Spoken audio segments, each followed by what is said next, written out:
Sealdah station চত্বরের খবরে নজর রাখতে হবে। মালদার এক বাসিন্দার কাছ থেকে জামা কাপড়ের আড়ালে দেখা গেল তাকে তল্লাশি করে পাওয়া গেল অস্ত্র। কোথায় নিয়ে যাওয়া হচ্ছিল এই অস্ত্র? কোথা থেকেই বা আনা হচ্ছিল?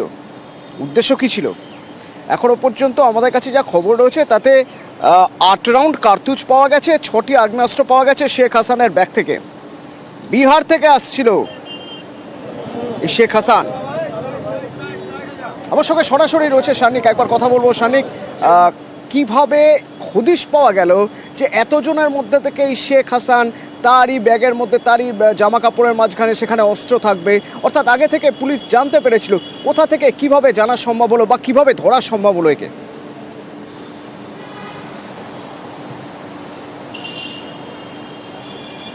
অতনু, দেখো, এর মধ্যে সাম্প্রতিক অতীতে যদি আমরা দেখি, এসটিএফ এর বেশ কিছু অভিযানে অস্ত্র উদ্ধারের ক্ষেত্রে বারংবার উঠে এসেছে এই বিহার যোগের কথা। আর এই বিহার যোগের বিভিন্ন ক্ষেত্রে বিভিন্ন যে অ্যারেস্ট হয়েছে তাদেরকে জিজ্ঞাসাবাদ করে বিভিন্ন জায়গায় এই চক্রের ছড়িয়ে থাকা বিভিন্ন নাম সামনে এসেছে। তার থেকেই এসটিএফ এর কাছে খবর ছিল এই শেখ হাসান নামে একজন কেরিয়ার মারফত শহর কলকাতায় বেশ কিছু আগ্নেয়াস্ত্র আসতে চলেছে। সেই মতোই হাটেবাজার এক্সপ্রেস, শিয়ালদাগামী হাটেবাজার এক্সপ্রেস, যেটা গতকাল রওনা দিয়েছিল, সেই ট্রেনে কলকাতা পুলিশের এসটিএফ এর একটি টিম তারা গতকাল ছিলেন এবং পার্টিকুলারলি যে ইনফরমেশন তাদের কাছে ছিল সেই ইনফরমেশন অনুযায়ী তারা হাসান শেখ নামে এই ব্যক্তির তারা খোঁজ শুরু করেন এবং তাকে যখন তারা লোকেটও করতে পারেন, তার গতিবিধি গোটা ট্রেন জার্নি জুড়ে তারা লোকেট করতে থাকেন। সেক্ষেত্রে তাদের কাছে বেশ কিছুটা তারা গোটা জার্নি জুড়ে তারা তার গতিবিধি লক্ষ্য করলেও সেইভাবে তারা সেখানে ইন্টারভেন করেননি। তবে শহর কলকাতায় আজকে সকাল 5টা 18-তে যখন হাটেবাজার এক্সপ্রেস শিয়ালদা স্টেশনে ঢোকে, তারপর শিয়ালদা স্টেশন থেকে বেরোনোর পরই পাকড়াও করা হয় এই হাসান শেখকে। তার সঙ্গে থাকা একটি পিট ব্যাগ, সেই ব্যাগটি তার কাছ থেকে নিয়ে যখন তারা সেটা খুলে দেখেন, তার মধ্যে বেশ কিছু আগ্নেয়াস্ত্র তারা উদ্ধার করেন। কিভাবে ছিল? তার যে পরনের যে জামা কাপড় যেগুলো তার পরার জন্য সে ব্যাগের মধ্যে নিয়ে এসেছিল, সেই জামা কাপড়ের ভাঁজেই 6টি মোট আগ্নেয়াস্ত্র লুকোনো ছিল। 6টি আগ্নেয়াস্ত্রের মধ্যে 4টি সেমি অটোমেটিক 7mm পিস্তল এবং তাছাড়াও আরো 2টি ওয়ান শটার তার মধ্যে থেকে উদ্ধার হয়। তার সঙ্গে 8 রাউন্ড গুলি এবং অবশ্যই বেশ কিছু ম্যাগাজিন, এগুলো উদ্ধার হয়েছে তার কাছ থেকে। পুলিশ সূত্রে যেটা খবর, খাগারিয়া জেলায় এই আগ্নেয়াস্ত্রগুলি তৈরি হয়েছিল। সেখান থেকে সড়ক পথে মানসি জাংশন বিহারের স্টেশন, সেখান পর্যন্ত আসে এবং সেখান থেকে ট্রেন মারফত কলকাতায় আসছিল এই আগ্নেয়াস্ত্রগুলি। মালদার কালিয়াচকের বাসিন্দা হাসান শেখ, তার কাছে এই আগ্নেয়াস্ত্র কি করে এলো, সে মূলত এই গোটা চক্রের সঙ্গে ঠিক কিভাবে যুক্ত এবং এই অস্ত্র কলকাতায় পাঠানোর উদ্দেশ্য কি, সেই সমস্ত বিষয় জানার জন্য কলকাতা পুলিশের তরফে আজকে তখন যখন আদালতে পেশ করা হবে, তাকে নিজেদের হেফাজতে চাইবেন তারা। অতনু, ধন্যবাদ।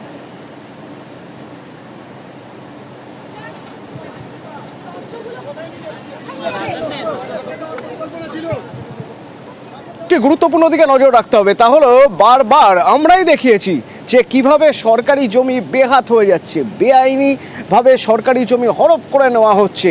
বিরোধীরাও এ নিয়ে সরব হয়েছেন। এবার রাজ্য কড়া পদক্ষেপ করবে। যদি সরকারি জমি কোনোভাবে কেউ দখল করেন তাহলে তার জন্য কঠোর শাস্তি হতে পারে। আবির রয়েছে আমার সঙ্গে। আবির, ঠিক কিভাবে এগোতে চাইছে রাজ্য সরকার?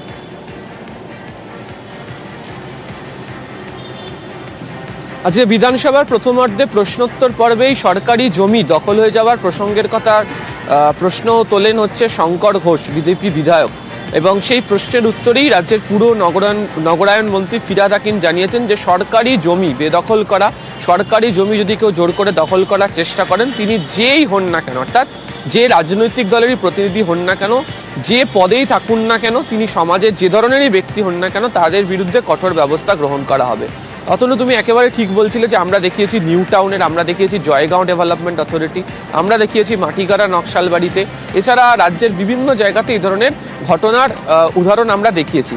এই যে অভিযোগগুলি আসছে, সেই অভিযোগগুলোর প্রেক্ষিতে সেখানকার পুলিশ প্রশাসনকে যেমন কঠোর হতে বলা হয়েছে, ঠিক তেমনিভাবে অভিযোগ সরাসরি পুর নগরায়ণ দপ্তরে বা রাজ্য সরকারের যে বিভিন্ন অভিযোগ জানানোর জায়গা রয়েছে সেখানেও জানানো যাবে।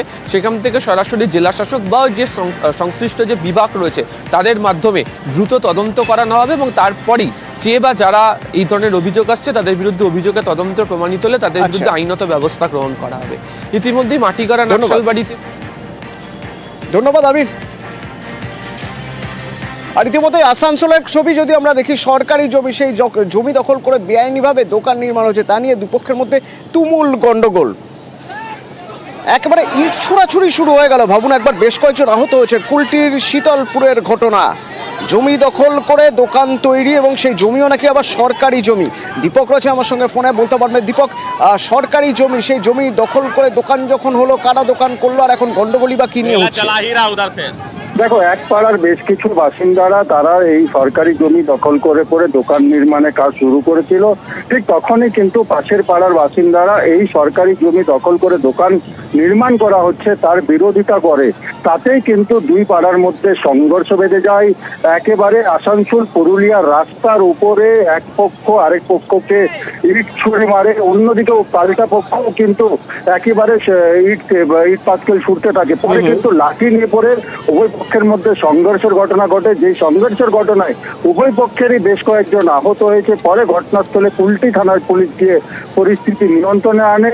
যে সংঘর্ষের ঘটনা সরকারি জমি দখল এবং দখল করে দোকান নির্মাণকে কেন্দ্র করেই সংঘর্ষের ঘটনা ঘটে, যার মধ্যে বেশ কয়েকজন আহত হয়েছে উভয় পক্ষ। যদিও পুলিশ এখনো কাউকে এই ঘটনায় গ্রেপ্তার করেনি। পুলিশের পক্ষ থেকে অভিযুক্তদের খোঁজে তল্লাশি শুরু করা হয়েছে। ধন্যবাদ।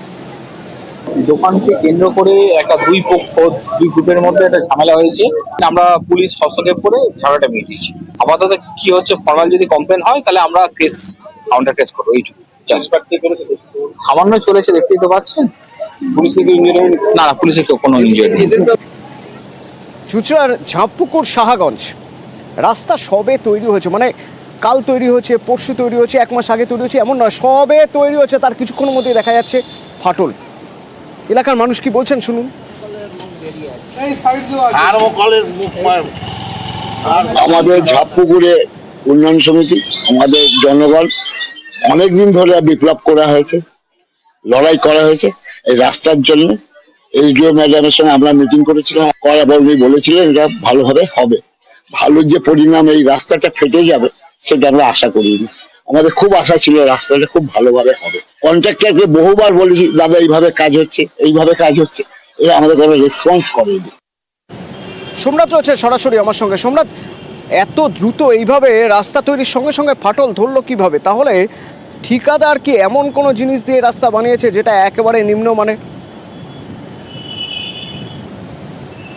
হ্যাঁ দেখো অতনুদা, একদম এলাকা বাসিন্দারা অভিযোগ করছে যে একদম নিম্নমানের সামগ্রী দিয়ে এই রাস্তা বানানো হয়েছে। সেই কারণেই যে 5 ঘন্টার মধ্যেই রাস্তায় দেখা গেল ফাটল। যে দীর্ঘ 8 বছর ধরে এই যে এলাকা বাসিন্দারা, সাহাগঞ্জ ঝাঁপপুকুর এলাকার বাসিন্দারা দীর্ঘ 8 বছর ধরে তারা লড়াই করে গেছে যে তাদের এই রাস্তার জন্য। কেননা দীর্ঘ সময় তাদের জিটি রোড থেকে কোনো টোটো অটো কেউ দীর্ঘদিন ধরে যেতে পারতো না, কেউ প্রসূতি মহিলা থাকলে কেউ যেতে পারতো না, কেন জিটি রোডে তাদের নামিয়ে দিতে হতো। তারা বিভিন্ন সময় ক্লাবগুলো এক হয়ে গিয়ে রাস্তা অবরোধ করেছে, বিভিন্ন সময় তারা রাস্তার দাবি করেছে। কিন্তু এই রাস্তা এতদিন দাবি করার পরও তারপরে তাদের যে রাস্তা তৈরি হলো, রাস্তা তৈরি হওয়ার 5 ঘন্টার মধ্যেই দেখা যাচ্ছে রাস্তায় ফাটল। তাতেই এলাকা বাসিন্দারা বলছে যে এই নিম্নমানের সামগ্রী ব্যবহার করেছে, সেই কারণে এই রাস্তা ফাটল ধরেছে। তারা আবার জানিয়েছে, পৌর প্রধানকে জানিয়েছে, বিধায়ককে জানিয়েছে যে এরকম, কিন্তু তাদের কন্ট্রাক্টর ঠিকাদার ছিল তাদের সাথে যোগাযোগ করা হয়েছে। তারা সঙ্গে সঙ্গে যেই ফাটল যখনই দেখিয়েছে তাদেরকে ওই যে সব ফাটলগুলো রয়েছে সেসব কোনো রকম ভাবে তারা সিমেন্ট দিয়ে এবং খড় বিছিয়ে তারা বলেছে যে এটা করলেই আবার ঠিক হয়ে যাবে।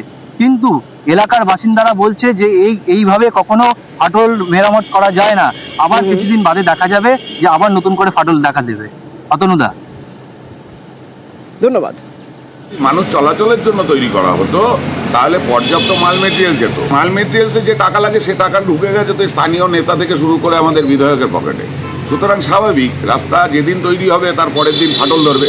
আর এখানকার শুধু রাস্তা নয়, সারা হুগলি জেলার একাধিক রাস্তায় এই ভগ্নদশা। যারা টেন্ডার পায় তারা এদের টাকা দিতে দিতেই নিজেদের পকেট খালি হয়ে যায়, তারা রাস্তা তৈরি করবে কি করে?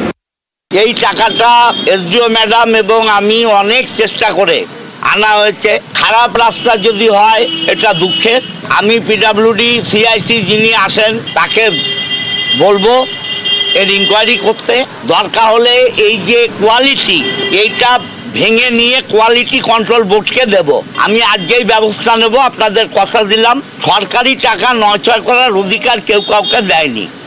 যা শিডিউল ছিল সেই শিডিউল অনুযায়ী কাজ হয়েছে কিনা আমি দেখব।